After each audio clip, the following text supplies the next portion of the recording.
pull up the study sheet from where we left off. We were dealing with this,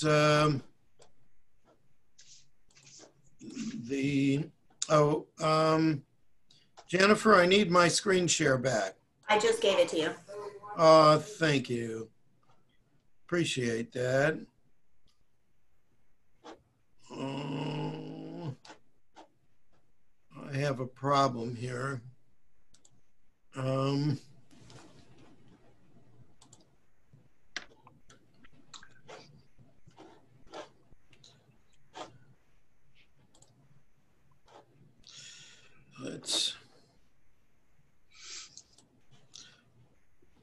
I have it anyway. Yeah. What's not working, Rabbi? What's not working is that I can't pull up this PDF in my share screen. So I'm going to transfer over a piece of it to an empty Word file and see if I can pull that up. So give me just a moment here.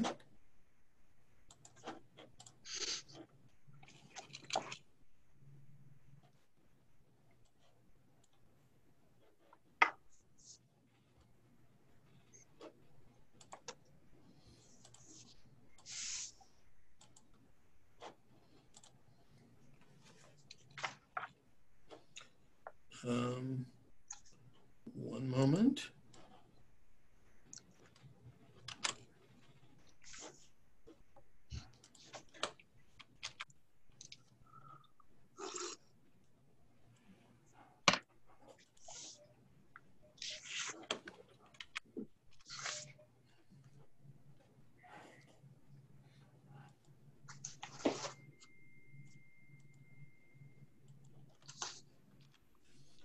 All right, so we'll try to work with this. So let's pull up this much and see if that helps. All right, so you should be able, you should now be seeing texts 7 and 8. We are. We left off dealing with this concept of the tzorech gavoa, the divine need. Remember, so much of religion has to do with about making us better people.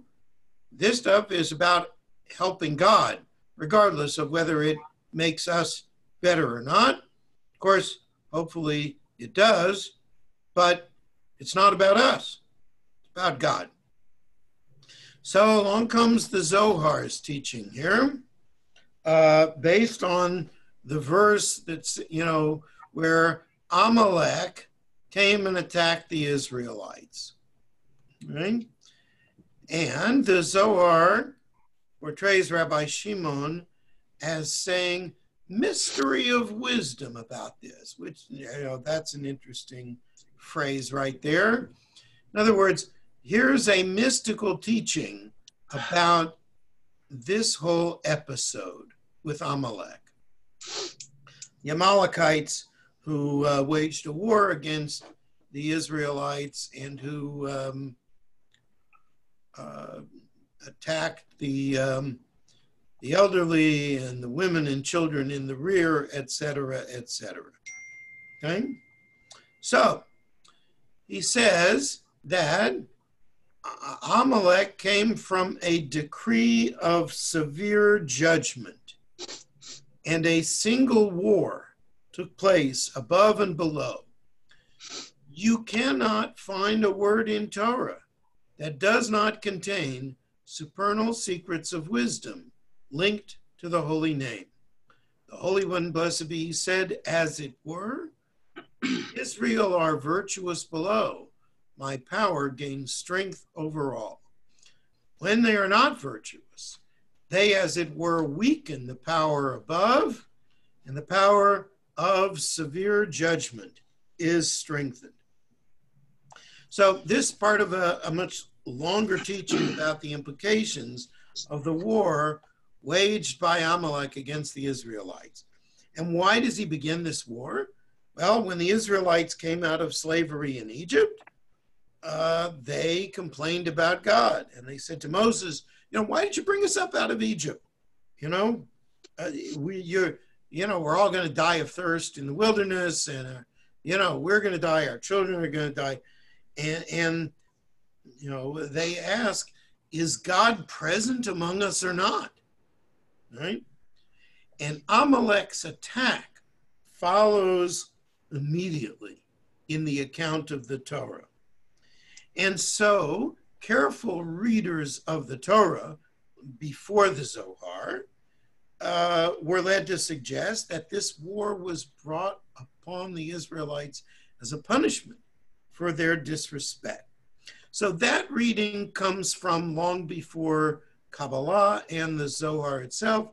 You can find that in, standard rabbinic midrash. The decree of severe judgment comes upon the Israelites as a punishment for this disrespect. The Zohar says, this is not just a war here in our world, it is a single war which also is taking place up there on the cosmic level. It has effects on the cosmic level parallel to those down here. And you should be used now to the idea that this mirroring happens between the upper world and the lower world, one reflecting the other. Okay? And the lesson here is that what happens on the earthly level stirs up effects, both on our level and above. And if it's bad effects, then there's going to be bad effects on the other side. There is also something here that alludes to a mystical teaching frequently expressed in the Zohar, which says that all of the Torah is God's name. If all of the Torah is God's name, then the Torah really reflects the inner essence of God. Right? And maybe this is mentioned here just to suggest that the story of Amalek also conveys some information about God, about the Sefirot. And then the conclusion underscores the importance of the tzorech gavoa, the divine need. Because in the right circumstances, then judgment is controlled. We give out judgment when we need to, but no more than we need. Right? But if Israel is not righteous, is not virtuous, then judgment is going to get the upper hand and be strengthened. God's power of compassion will be weakened. Now, it does say, it's interesting, it uses the phrase, as it were. God said, as it were, right? And you frequently see that in these kinds of texts. That does kind of hedge a little bit the statement about, weakening God. Because, God is the Ein Sof. It's never weakened. It's never changed at all, right? But God's power, as it is seen through the Sefirot at the lower levels, still depends on human needs and especially depends on the deeds of the Jewish people. That's the Zohar's faith, that we have a special responsibility to play to make things right on the higher level, and that strengthens God. Every event in Jewish history plays a role in this drama. Even though we might look at it and just feel like, the war of Amalek is a war we had to fight. It's a war of self-defense, and it's what we do, right? We defend ourselves. But in defending ourselves here, we're also defending God. Okay? So comments or questions up to here? Yes, Lou. What about the behavior, to use that word, of other cultures, other civilizations, other than the Israelites and the Jewish people? There's wars all the time that don't necessarily, or at least directly, involve us. The war between Rome and Carthage, the war between the Spanish conquistadors and the Aztecs and the Incas. Does the behavior of other peoples also affect the power of the operation of the Sefirot? The Zohar and most of Jewish mysticism is highly ethnocentric, meaning that it is really almost exclusively dealing with the special role and the special power of the people of Israel. It doesn't say that other peoples have no power and no influence, right? The Zohar doesn't, to my knowledge, doesn't make a statement quite that extreme. What it does say is, we Jews are granted special power and privilege. We can have a greater effect on the cosmos. Again, I'm not asking you to agree with this. I'm just saying this is what the Zohar teaches. Right? And yeah, but one thing leads to another, sort of. If Hannibal had conquered Rome instead of the other way around, Rome conquering Carthage, would that have changed it would have. How would that have changed? We don't know. But how would it be looked at as the implications of Rome then taking charge over the entire Middle East and Israel and the destruction of the Second Temple? Again, from the viewpoint of the mystics, and particularly the Zohar, all of history is seen through Jewish eyes. And so if Rome defeated Carthage, that was for God's purposes, so that Rome would have whatever interaction it was going to have with the Jewish people. Okay? So, yeah, I mean, you can speculate about all those things, but there's a reason why they didn't happen. It's because God wanted it the other way around.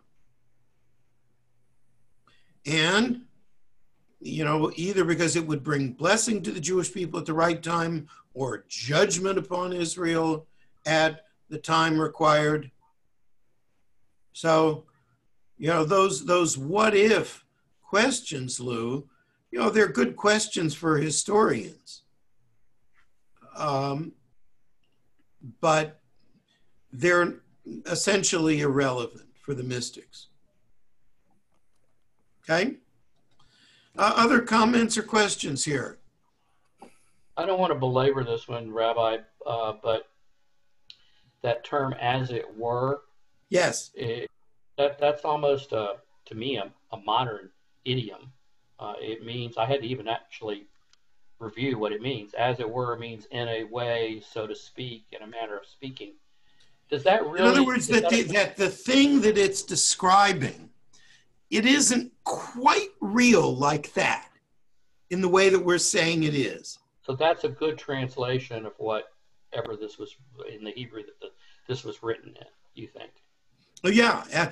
The word it's one word in Hebrew. It's kiviyachol. And it means as it were. Yes. Not quite this, but we're gonna as it were.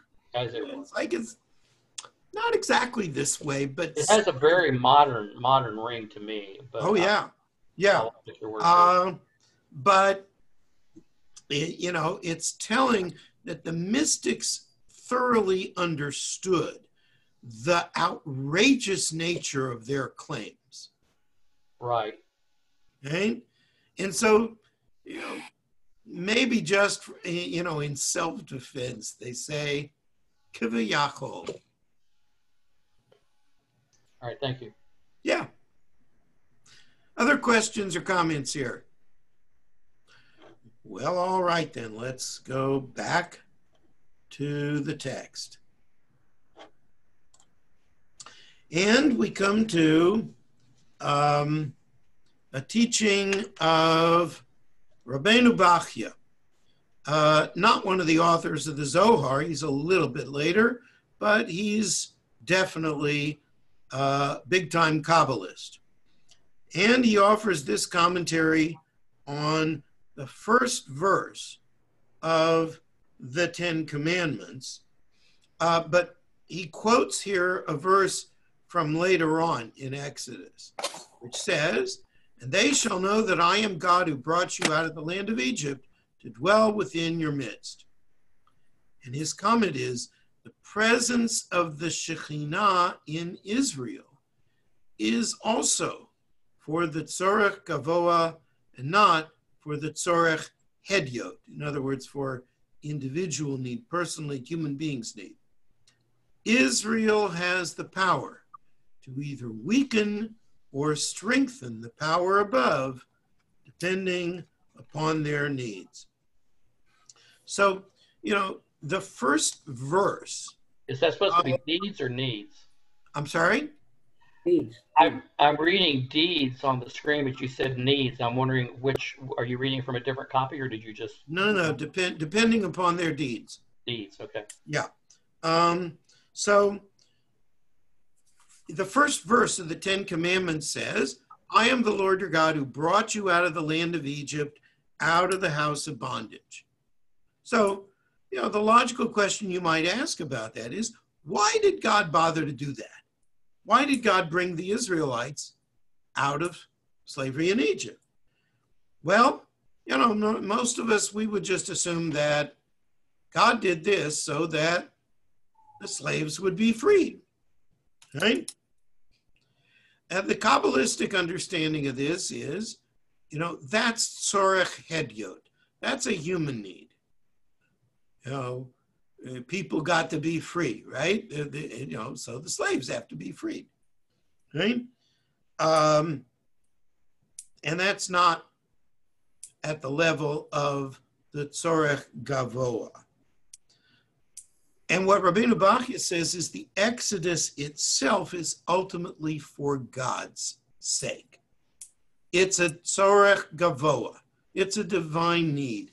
It's something that God needs, perhaps so that the Israelite former slaves can fulfill some need of God. Right? So, that's Rabbeinu Bachya. Comments or questions here? Yes, Anne. The Avraham Avinu was promised that we would be set free. Is that for Abraham's sake, which is our sake, or is that for Hashem? I couldn't hear the first part of what you were saying, Anne. Try again. Abraham was promised that we would be freed. Yes. So did Hashem do that in order to fulfill his promise, or for our Abraham's sake, who needed his descendants to be freed? Or did Hashem do this so that we would be servants of his instead of servants of the Egyptian? Yeah, so you could answer that either way. You could suggest that, maybe it's just the, God needs it so that he will have servants, or that God needs it for the sake of his, the fulfillment of his promise, right? Either way. But either way, it's still the tzorech gavoa.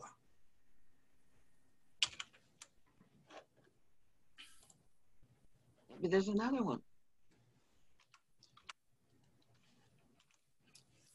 Other comments or questions? Yeah. Yes, Lou. Along the same lines as Ann's question, I guess, is when Moses meets God at the burning bush and they have an exchange of communication, God says that he has heard the cry of the Israelites. He doesn't say that he wants them to come out of slavery to be a people, to serve God. And it seems like from the reading of the Torah, at least at that particular point, that it's clearly a human need that God sees and not a need of God. Well, that's, I mean, that's what we would logically think. We are, our minds see things from our perspective and not from God's perspective. That's perfectly logical. They said, well, the Kabbalists say there's something above logic.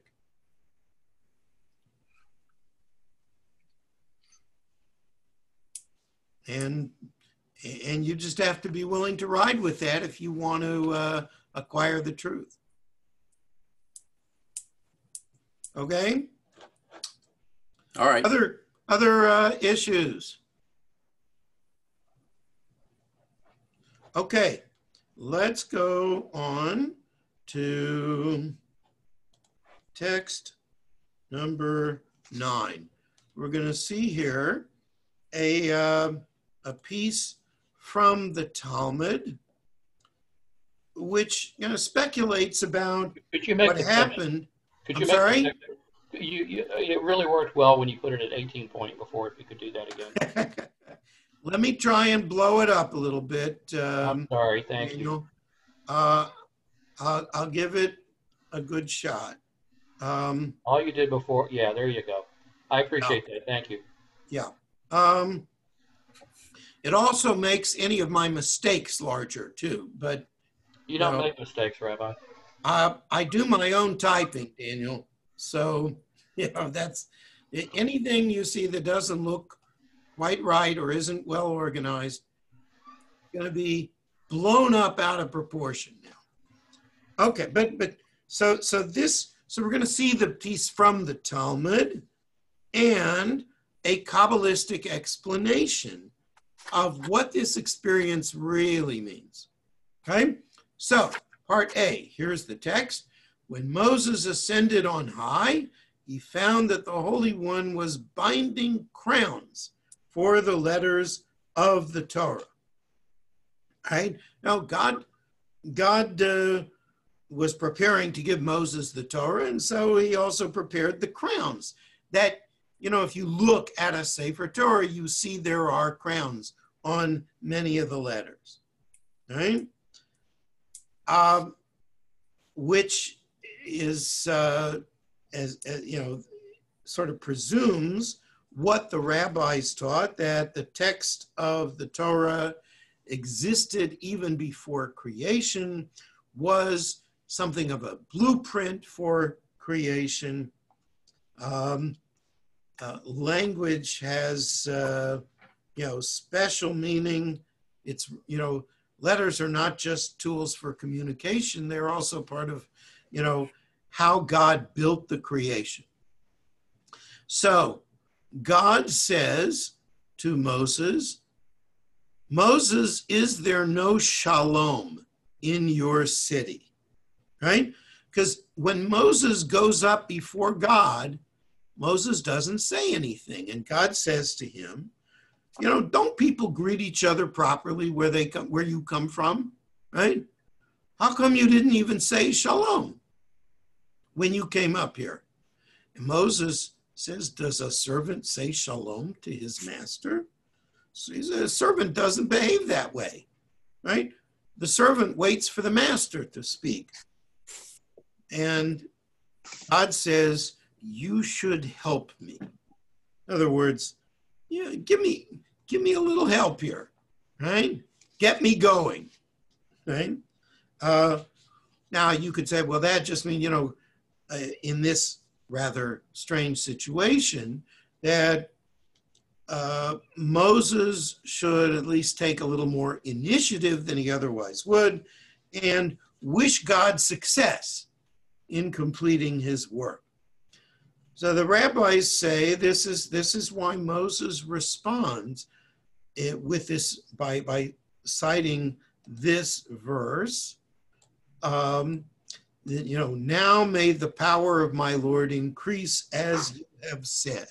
He talks about increasing God's power. Right? So one of the important 16th century Kabbalistic thinkers is Meir ibn Gabbai. And he was writing specifically for readers who maybe had some philosophical training, right? So he's a little more difficult than the average Kabbalist, if that's possible, right? Many of us might find it difficult to believe that human action can actually strengthen God, can help God. But he interprets God's work in this passage. Right? And he says it cannot be grasped by any intellect.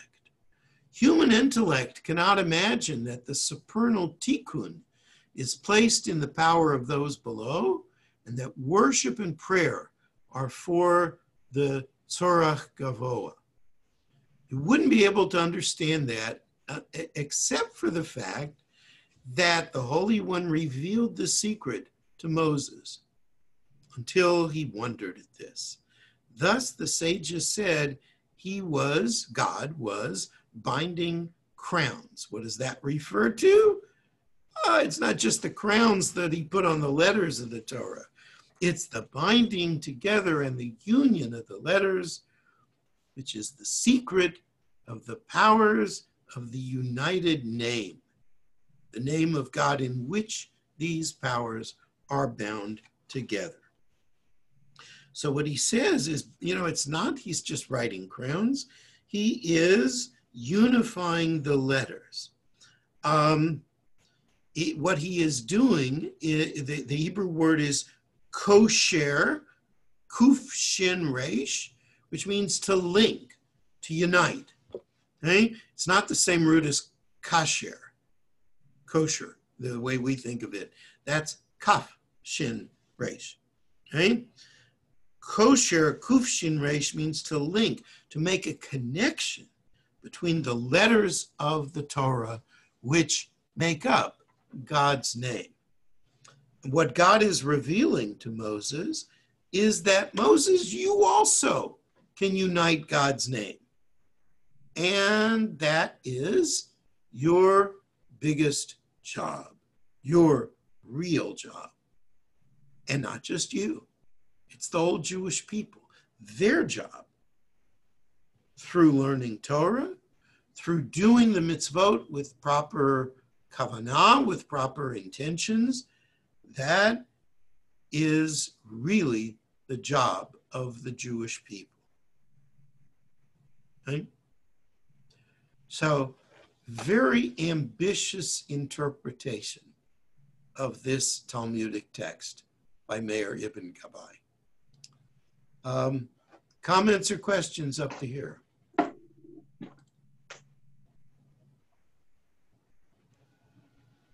Okay. Yes, Daniel.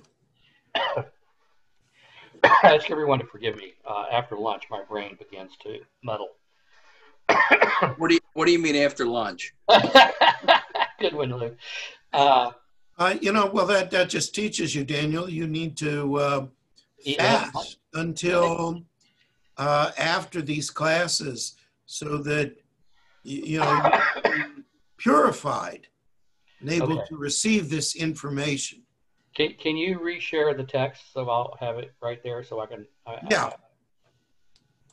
Here you are. Okay.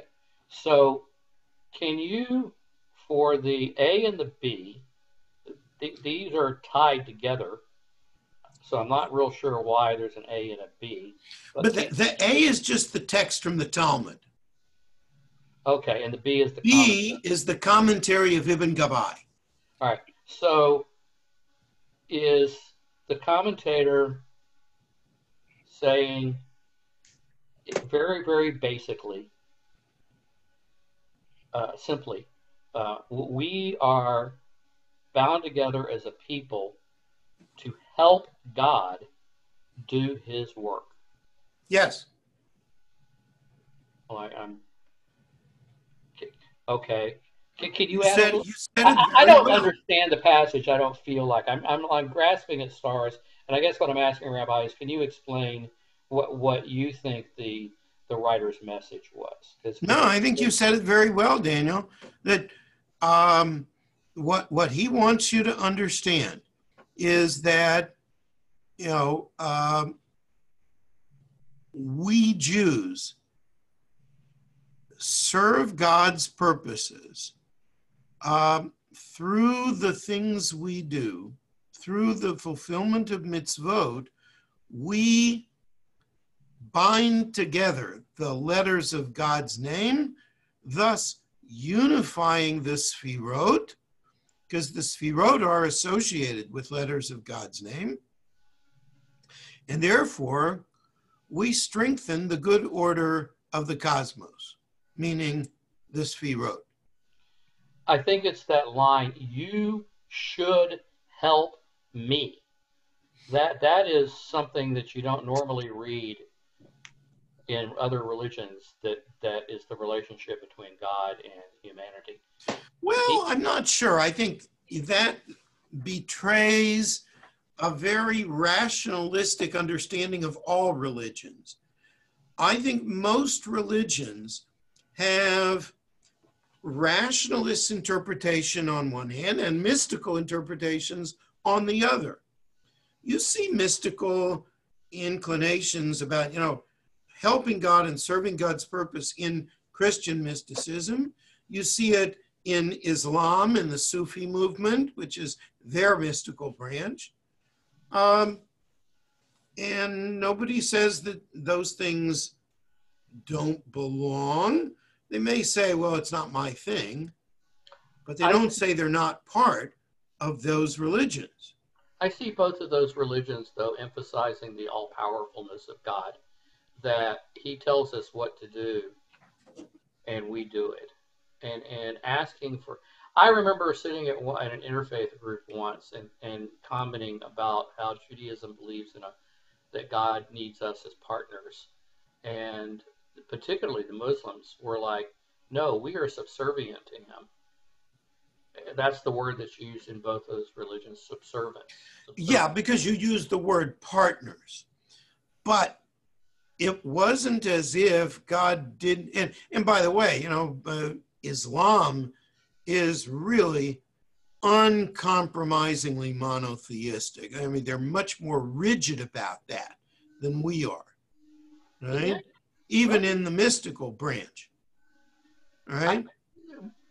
Okay. However, be radical about it too, but that's all right. Go on. Yeah, maybe not as we don't go as far as the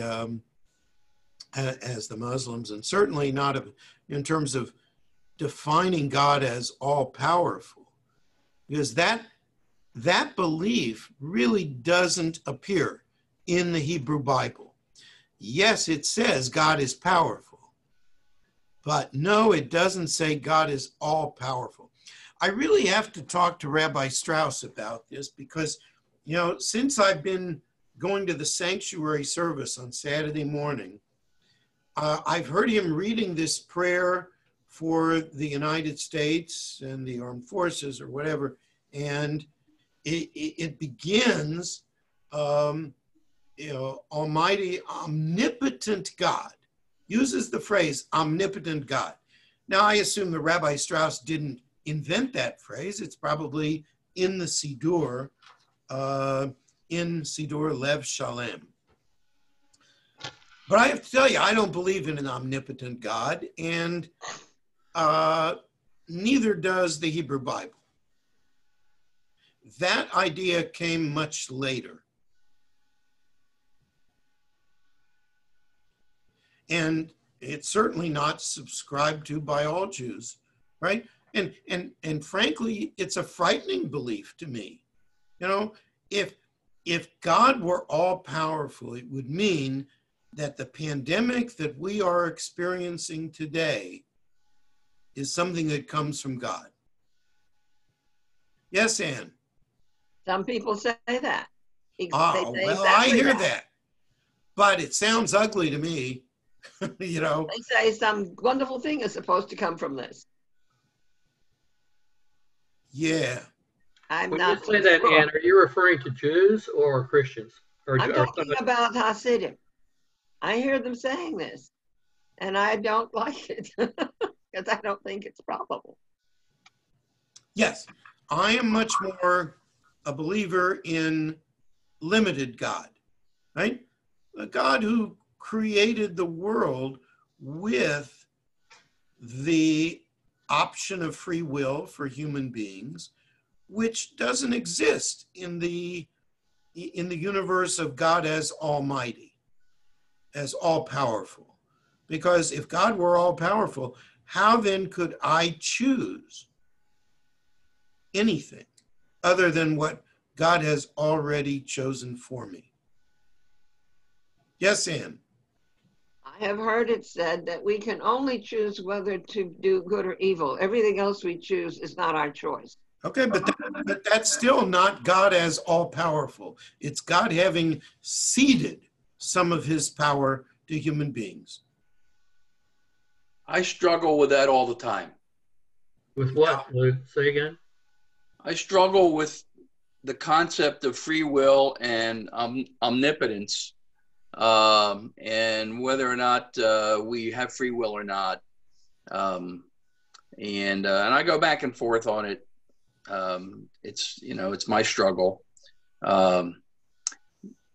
Also, Danny, the prayer that you referred to about protecting the armed forces and Israel and the United States predates Rabbi Strauss. And this is actually the second that I'm aware of, the second version. I don't remember if the first one used the word omnipotent or not, probably did. But we were saying that prayer in the sanctuary when I came in 2002. Uh-huh. Well, yeah, I mean, I didn't claim that it was original to Rabbi Strauss. Yeah. It's just, you know, he's the one I'm going to have to talk to if I really want to talk about that. Yeah, he's the guy in the chair, so. Yeah, so to speak. He's in the room where it happens. Yeah. Yes, Ann. Lou, you're not alone. This is a paradox that we all live with. Yeah, well, you know, if the word is Yisrael is interpreted as struggling with God, we're doing it. That's a good thing, I think. I think so too. That's why I mentioned last week that that I think that conservative Judaism is quite authentic. Yeah. Yeah. All right. Other comments or questions before we go on? Okay. So back to our document here. This is, you know, something about the motivations of the Kabbalist. You know, because if you're going to do a mitzvah, but you're really doing it for yourself, or, you know, there's something that you get out of it, then does that taint it in some way? So here is what one of the big time mystics from Tzfat and one of the most prolific Kabbalistic authors in our history has to say about it. And that is Moshe Cordovero. By the way, this book, Pardes Rimonim, which was kind of his magnum opus, was written when he was in his 20s, mid-20s, right? So you can throw out of the window all that stuff about not studying Kabbalah until you reach a certain age. Forget about that. Because a lot of the big-time Kabbalists, including the two most famous people from Tzfat, Cordovero and Luria. You know, Luria died before he was 40. Cordovero died young too, not quite that young, but he was already doing big-time work in Kabbalah when he was quite young. So here is what he writes. The man who worships without the expectation of receiving a reward is a man whom his Creator has bestowed with the grace of entering the inner meaning of the hidden wisdom, and knows and perceives that by reciting different prayers, like Barech Aleinu and Rafa'enu from the Shemona Esrei, the intention is not just that we're asking God to bless us and to heal us, but to draw down the blessing, the shefa, the flow within each and every blessing to a certain sphira, as we know, meaning as we Kabbalists know. Behold, this man worships the Holy One in his Shekhinah as a son and a servant, serving his master with a perfect worship out of love, without deriving any benefit or reward from that worship. Because the wise man, meaning the Kabbalist, I mean, because after all, who is the wise man according to Rabbi? By the quality of his mystical intention, when he has an intention during his prayer, his soul will be elevated by his arousal from one degree to another, from one entity to another, until it arrives and is welcome and appears before its Creator and cleaves to its source, to the source of life. And then a great influx will be emanated upon her from there. And he will become a vessel, a place and a foundation for that influx. And from him, it will be distributed to all the world until the Shekhinah will cleave to him. Right? So for the Kabbalist, every single prayer has a purpose to accomplish. And all of that, it's not in bringing blessing down here, although that's going to happen, but it's about achieving something up there.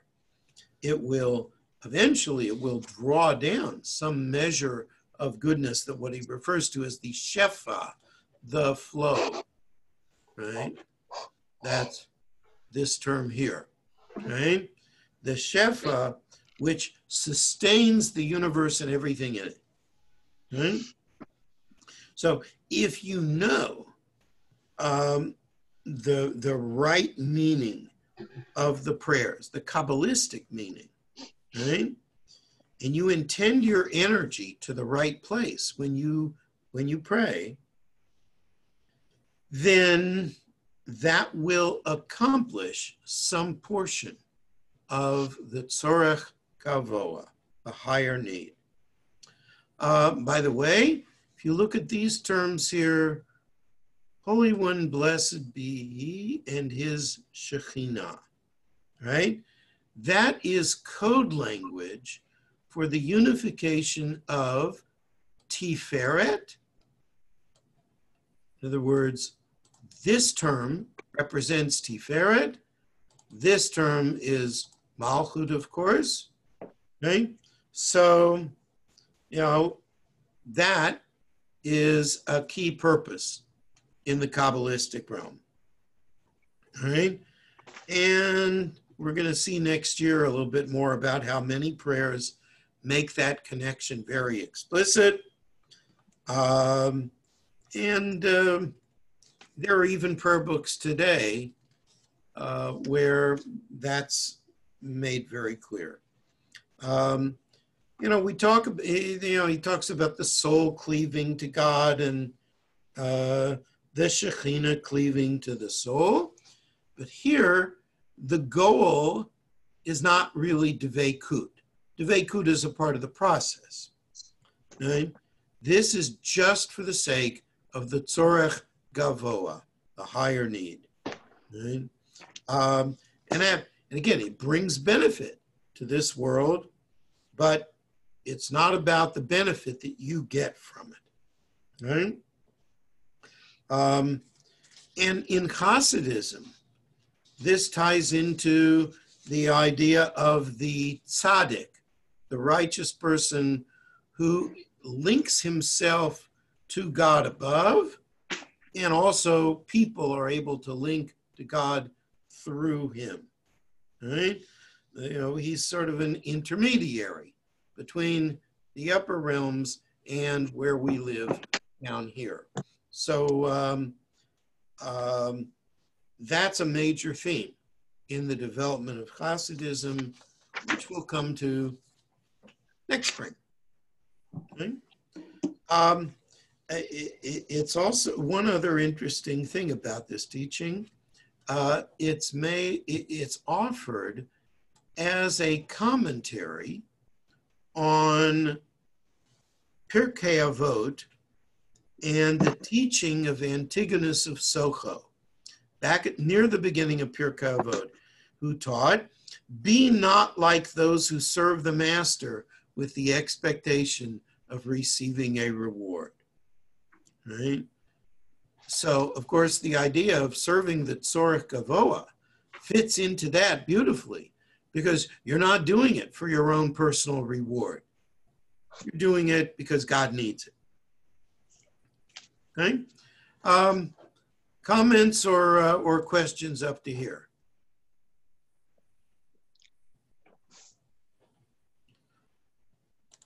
Okay, I'm going to try and pull. Yeah, Danny. Yes. Please. Heschel. I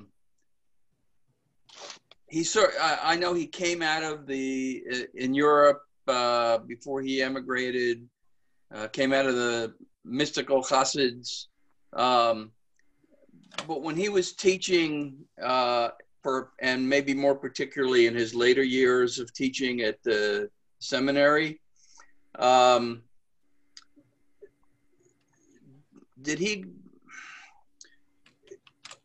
it seems that sometimes he seems promoting mysticism and sometimes rationalism. Did he go back and forth? Did he try to bridge the two? I think he tried to make a case for mysticism while still offering an understanding of the rationalist position. I mean, for however many decades he was a professor at JTS. Yes. He was teaching, influencing, cultivating rabbis, future rabbis, who for the most part, I don't think were mystics. That's correct. I would say the majority of the students who came to the seminary in especially the first post-war decades. So he came to the seminary in 1945 and taught there until his death in 1972. Heschel found that the majority of the students in that period were not people who had grown up in, let's say, observant conservative homes. They were people who had grown up in Orthodox homes, but were moving away from that, right? And they were moving much more toward the kind of Jewish philosophy that was exemplified at its extreme in Mordecai Kaplan's Reconstructionism. And if you want to know anything about Beth Yeshurun, you have to understand that that was the philosophy of Rabbi Malev. Yes. Okay? So a lot of things were created in the image of the Reconstructionist approach, right? And, you know, those, you know, a lot of us today who come to Beth Yeshurun, or, you know, let's say who come to the sanctuary service, which sort of embodies that approach, we don't necessarily realize that. And that was how a lot of rabbis functioned. And a lot of those rabbis, if they took Heschel's course, they really didn't connect with his mystical teachings at all. And Heschel was not helped by the fact that he was an awful classroom teacher. He basically lectured in the European fashion because that was the way he had been taught in the university in Berlin. And American students didn't take to that at all.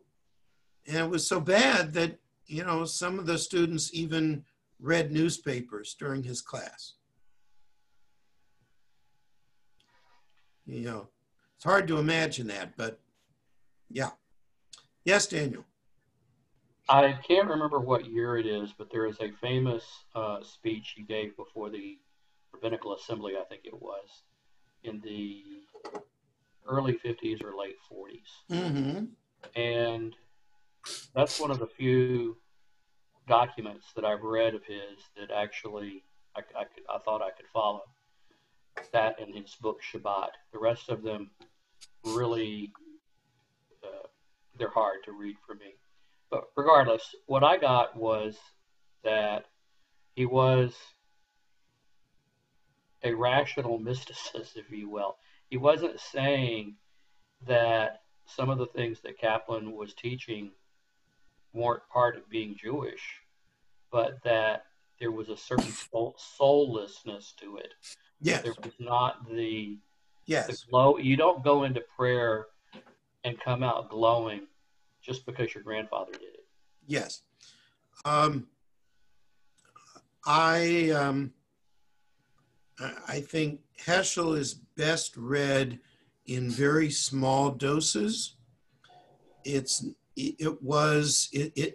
Even his more accessible books are not necessarily quick reads. However, in certain of his books, most notably God in Search of Man, he is really trying hard to translate mystical thinking into the lingo of 20th century American Jewry. And and one of the most notable places where he did that is also in a long essay he wrote called The Mystical Element in Judaism. And we're going to end today, if we get there, with a brief excerpt from that essay. So let me go right now to text 11, all right? And we're just going to take a very quick look at this teaching from an ascetic Lithuanian Kabbalist, late 18th century, maybe influenced a little by Hasidism, but not a Hasidic teacher per se. He doesn't use the term Tzorech Gavoa, but he clearly believes in a form of it. He writes and says, so it is for everything a person does. He should say its purpose is for the sake of unifying the Holy One with his Shekhinah, and so may a person evoke the name of the Holy One over every deed a pervading spirit of sanctity. And then he quotes the Zohar. Rabbi Eliezer said that everything a person does must be for the sake of holiness. How does one do that? One must invoke God's name over every deed. Let everything be for the service of God rather than for the sitra achra, which you'll recall I translated as the other side. Right? Such defilement is an ever-present possibility over each deed. And so he says with everything one does, if you build a new house or buy something from someone else, let it be with this intention of yichud, of unifying Kodesh Baruch Hu and Shechina, Tiferet, and Malchut. Okay? So you should not, it's not just about prayer. Everything you do, whatever it is, you buy a house, you buy a widget, you sell a tomato, whatever it is, you dedicate your deed to strengthening God and helping to accomplish the need on high. And the quote from the Zohar says, you can only go in two directions. If you can strengthen God, that's great. But if you don't strengthen God, you strengthen the Sitra Achra. Okay? And we'll talk more about the other side next year. Okay? Okay, so just to finish up with the piece from Heschel, we might want religion to improve us or to do something for us, but the primary purpose is not us, according to this. Heschel writes, the purpose of man's service is to give strength to God. That's actually a verse from the Psalm, which you can, I forget which Psalm it is, but it's mentioned in the preliminary prayers every morning. Give strength to God. That's the purpose of man's service, not to attain one's own individual perfection. Man is able to stir the supernal spheres. The Zohar teaches the terrestrial world is connected with the heavenly one as the heavenly world is connected with the terrestrial one. In fulfilling the good, the corresponding sphere on high is strengthened. In balking it, the sphere is weakened. Now, it may not really be true that I have an effect on God, that I can give strength to God. But even if I can't, religion may have to make a place for that kind of faith. Because when the medieval philosophers worked over the idea of God and tried to teach the idea that God was kind of outside of any effect we might have, the effect that they had was to weaken personal faith.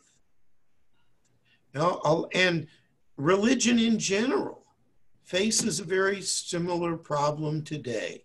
You see it in all the mainline Christian denominations, and you see it certainly in the liberal denominations, because if you don't really accomplish something except for yourself by what you do, so maybe you can accomplish that for yourself by some other purpose.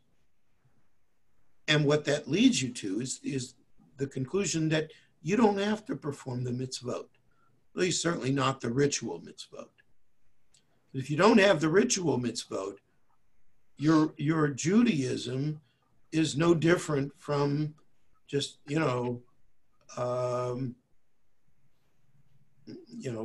some sort of ethical science. It doesn't really promote the continuity of Judaism. So, I want to mention before we conclude, I'm going to plan to continue to teach through the end of June. We'll have class next Sunday. Barring any conflicts, I'll have class every Sunday morning through June, I believe it's June 30th. Okay. June 28th, sorry. There are 3 different units I'm going to try to cover at least in part. One of them is the role of the Torah in all of Jewish mysticism. And we're going to look at that primarily through a text in the Zohar that is just one of my favorite texts. I love to teach this text. And you're going to enjoy it too, I'm sure. Another lesson has to do with the role of the erotic in Jewish mysticism. Because if you really talk about cleaving to God, you know, how different is that from, I mean, the analogy, the obvious analogy is the cleaving of a man and a woman, okay? And then there is another brand of Jewish mysticism that came about in the same time as the Zohar. It's a very different brand of mysticism, and I'll try to do it in 1 or 1.5 sessions. It's much more focused on an ecstatic experience of mysticism, an ecstatic experience of God's presence, and that is the Kabbalah of Abraham Abulafia. It's a very different Kabbalah from mainline Kabbalah, which we're looking at in the Zohar, but it's also fascinating and worth at least taking a look at. It also had some impact later on down the line in Jewish mysticism from the 16th century on. So that's the program for the next 5 Sundays, and that will take us through what we're going to accomplish this year. So thank you all for being here, and I look forward to seeing you next Sunday. Thank you all. Thank you. Thank you. Thank you, Rabbi. Good class. Have a great week. Thank you. Bye-bye.